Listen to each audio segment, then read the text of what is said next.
co-powered by Techno.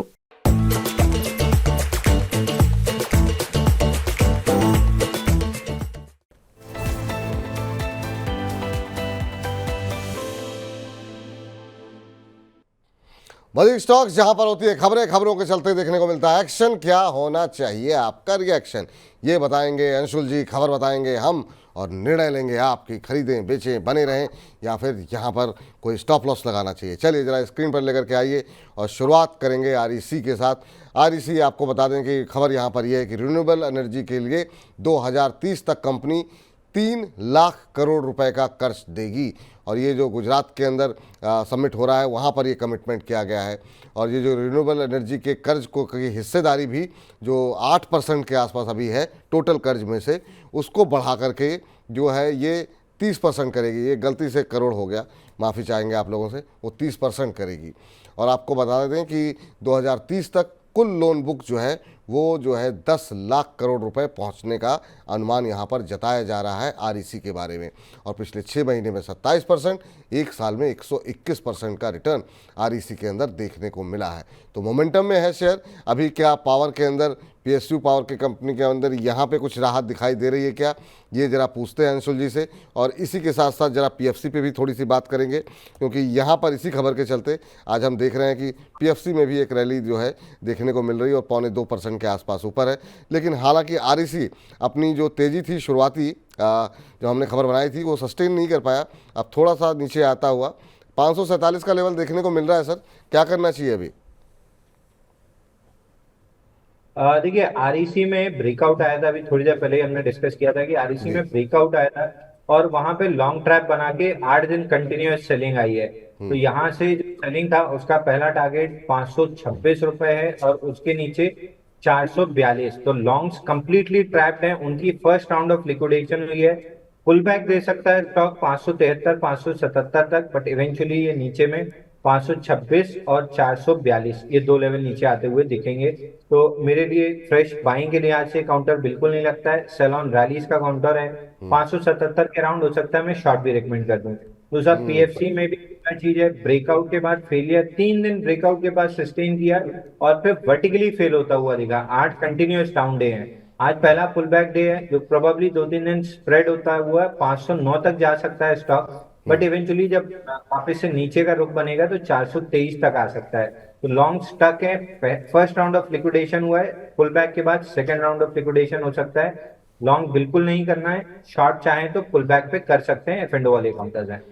Pull back पे short कर सकते हैं, लॉन्ग करने की इजाज़त जो है वो नहीं दी गई है यहाँ पर अंशुल जी की तरफ से। लेकिन इसी तरह के कर्ज वितरण के कारोबार में इरिडा भी है।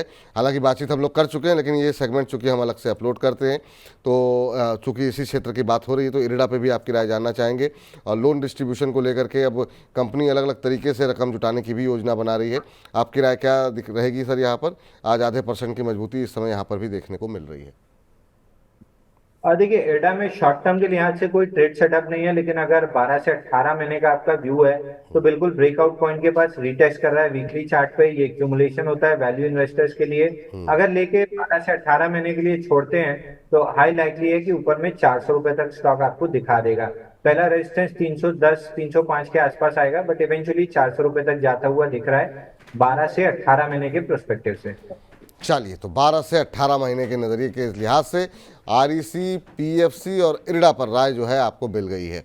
अब जरा अगली कंपनी स्क्रीन पर लेकर के आइए और अगली कंपनी है टोरेंट पावर। टोरेंट पावर पे क्या कुछ खबर है ये बताया जाए।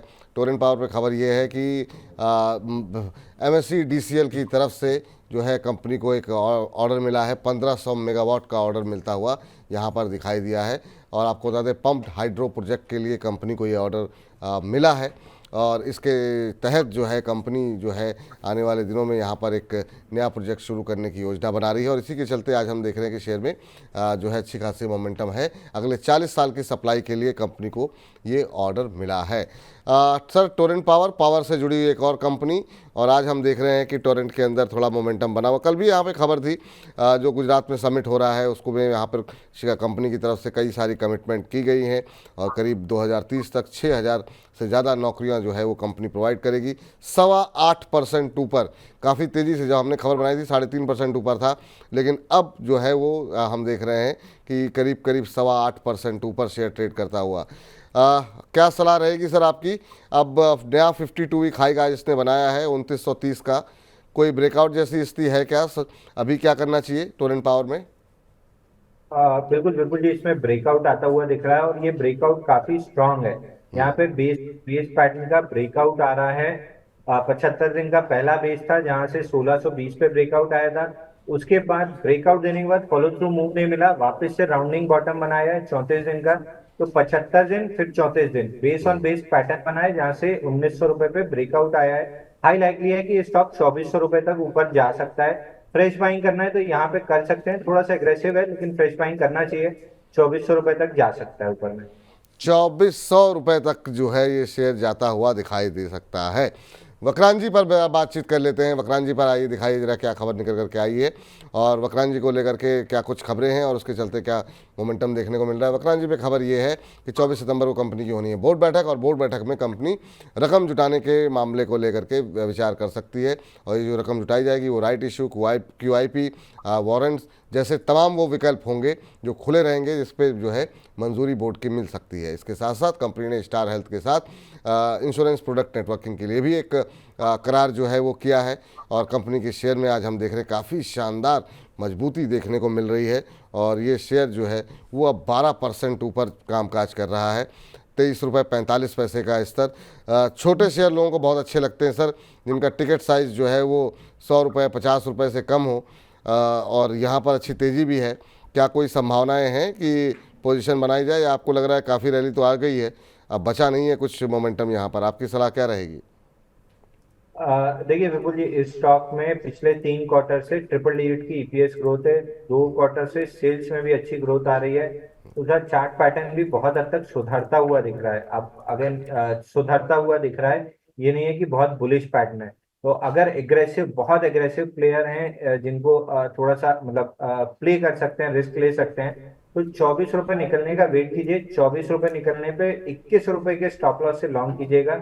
ऊपर में जो पहला टारगेट आपको मिलेगा वो 32 रुपए का मिल सकता है। एग्रेसिव लोगों के लिए प्ले है, रिटेल या सेफ टाइप के जो प्लेयर्स हैं उनके लिए अवॉइड है। मेरी भी वॉच लिस्ट में स्टॉक नहीं है, अभी आपने सवाल पूछा इसलिए मैंने देखा था, मेरी वॉच लिस्ट में है नहीं, लेकिन जो पैटर्न डेवलप हो रहा है वो 32 रुपए तक जाता हुआ दिख रहा है। फ्रेश एंट्री कर सकते हैं सर? 24 रुपए निकलने के बाद एंट्री करेंगे तो ब्रेकआउट मिल जाएगा आपको। 24 के ऊपर एंट्री 24 के ऊपर एंट्री करें, फिर ये अपना जो 52 वीक हाई है 32 रुपये तक दोबारा वहाँ पर जा सकता है। एक शेयर जिसका बार बार आप उदाहरण दे रहे हैं, खबर थी वहाँ पर लेकिन खबर हम बनाने का समय नहीं मिल पाया, थोड़ा सा भागम भाग में।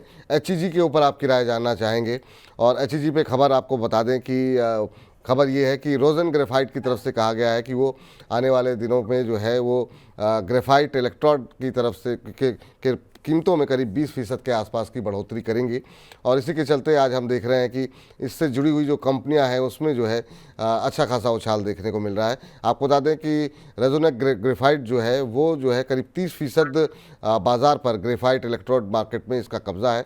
तो इसी के चलते आज हम देख रहे हैं कि अच्छा मोमेंटम जो है HEG के अंदर देखने को मिलता हुआ दिखाई दे रहा है। सर अभी क्या यहाँ पर कोई संभावनाएं दिखाई दे रही हैं? पुराने उदाहरण तो आपने काफ़ी यहाँ पर बताए हैं दर्शकों को, लेकिन अभी करंट लेवल पे क्या करना चाहिए HEG के अंदर? आज 9% ऊपर ये शेयर फिलहाल के लिए ट्रेड करता हुआ 2298 का लेवल यहाँ पर देखने को मिल रहा है। आपकी सलाह क्या होगी? देखिए स्टॉक में 2018 में बाइंग क्लाइमेक्स आया था, उसके बाद से 6.5 साल हो चुके हैं, स्टॉक ने कुछ भी नहीं किया है। लेकिन इस कुछ ना करने में भी अगर आप देखेंगे तो 2021 से एक rounding bottom cup and handle बनाने की कोशिश कर रहा है। ये पैटर्न सक्सेसफुल तब होगा जब स्टॉक 2450 के ऊपर जाके सस्टेन करना स्टार्ट करेगा। तब एक चांस रहेगा कि जो प्रीवियस ऑल टाइम हाई है समवेयर अराउंड 4000 के आसपास, वहां तक स्टॉक जा सकता है। तो अपनी वॉच लिस्ट में रखिए, बड़ा कंसोलिडेशन है 6.5 साल का। अगर 2450 के ऊपर टिक गया तो फिर स्टॉक में बड़ा मोमेंटम बन सकता है, क्योंकि लो फ्लोट वाला काउंटर है। लगभग 10,000 करोड़ का फ्री मार्केट कैप है और 40% यानी 4,000 करोड़ का फ्री फ्लोट है। तो उस लिहाज से 4,000 जाना इसके लिए मुश्किल नहीं होगा, लेकिन मुश्किल जो चीज होगी वो होगी 2450 का ब्रेकआउट। अगर दे देता है, सस्टेन करता है, तो फिर आउटराइट आप खरीद सकते हैं 4,000 के लिए। फिलहाल के लिए अवॉइड कीजिए, वॉच लिस्ट में रखिए 2450 का अलर्ट लगा के।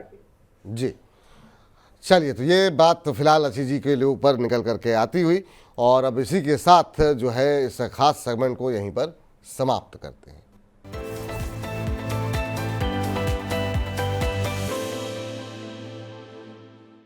शेयरों पर एचडीएफसी स्काई के इन हाउस एक्सपर्ट्स की राय जानने के लिए अभी डाउनलोड करें एचडीएफसी स्काई ऐप, जहां पर आप शेयरों पर रिकमेंडेशंस भी ले सकते हैं।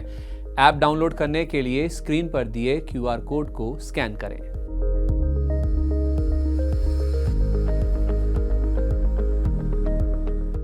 को पावर्ड बाय टेक्नो।